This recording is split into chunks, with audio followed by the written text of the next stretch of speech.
Hey, welcome to the Sales Strategies for Christian Coaches podcast. I'm Justin Janowski, your host, and my first Christian coaching business had one paying client before going out. My second business had 3 paying clients, and I closed down the doors again. It was the third attempt that I did things differently and collected over $250,000 in revenue my first year as a coach, and it's a big expression of God's provision, all the glory to Him. The other thing, though, that happened was I learned how to build a system around sales. And that's what this podcast is for, helping you design your signature offers and learn how to market and sell with integrity in a way that works for you and attracts your ideal clients. So if you're looking to get more clients in your business, have more success, and have more impact, you're in the right place. Thank you for joining me.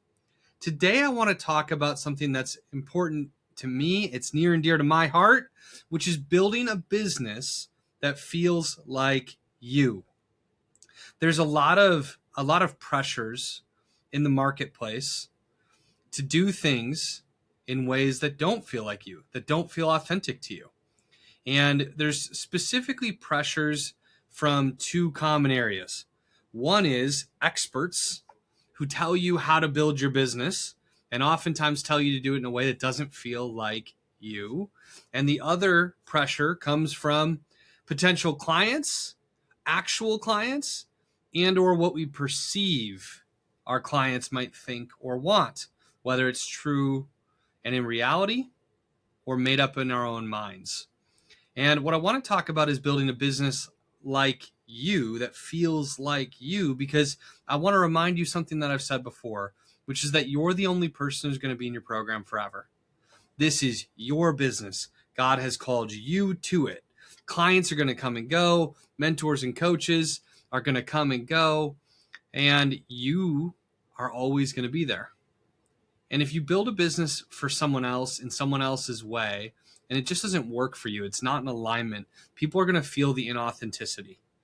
Now, there's a balance to be struck here, because success leaves clues. Success leaves clues. And so as we know, and you're listening to this podcast to get my wisdom, how I think you should build your business, how I think you should run it. And I'm going to share things on this podcast episode after episode that I think can help. And I'm going to share so many strategies because success shares and leaves clues. I'm going to give you those clues. I'm going to tell you what's worked for me. I'm going to tell you what's worked for others. And it makes sense for you to have mentors. It makes sense for you to receive wisdom. It makes sense that you wouldn't reinvent the wheel, but that you would execute on strategies that will actually work for people. That said, if you hear a strategy from me or from anyone else, and it is not you, it doesn't work for you, it doesn't feel like it has integrity or is honest or is to your standard, if you're not going to enjoy it, then you probably shouldn't do it. There's so many different ways to run a business. There's not just one way to do this. There's so many different ways to make your offer. There's so many different ways to do marketing and sales. And so my encouragement to you is do it in a way that feels like you.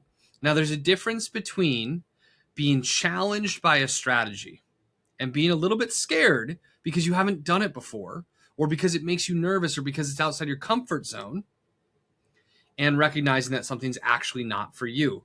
There are going to be strategies that I share here that, if I'm doing my job well, do challenge you, do make you feel a little bit nervous or feel a little bit scared because they're a little bit outside your comfort zone. Generally, success and the things that work are always going to be a little bit outside our comfort zone.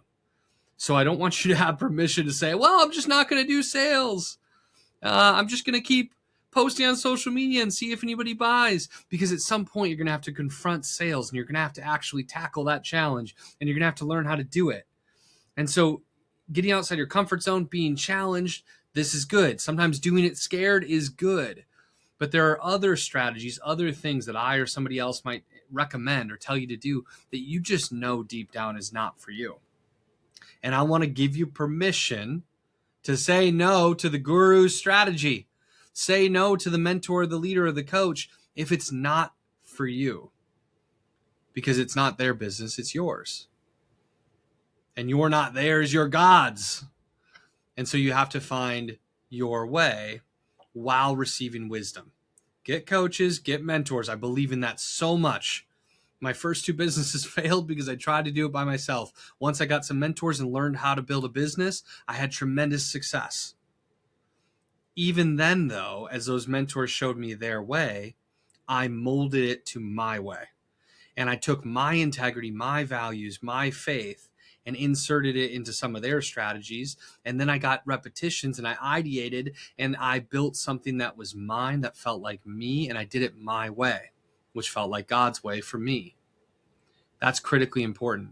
The other side of this, though, is oftentimes I know new solopreneurs, entrepreneurs, coaches, they get feedback from people who are not in the industry, who they shouldn't be getting feedback from.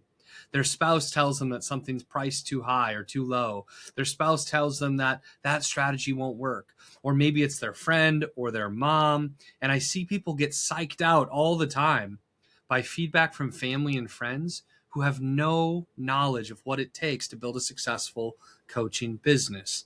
So don't let people who don't have wisdom influence your decisions and how you want to build your business. You'd be much better off having a mentor who actually knows what they're talking about, and or seeking with God and seeking yourself for what you already know to find the answer for you, than taking wisdom from somebody who doesn't actually have it to give. And then the other mistake that people will make is they'll focus entirely on how to run the business in a way that satisfies what their clients want or what they think their clients will want. And I like that. I get that. I get the point of serving your clients at a high level. But the mistake coaches and entrepreneurs make is they don't honor their own boundaries.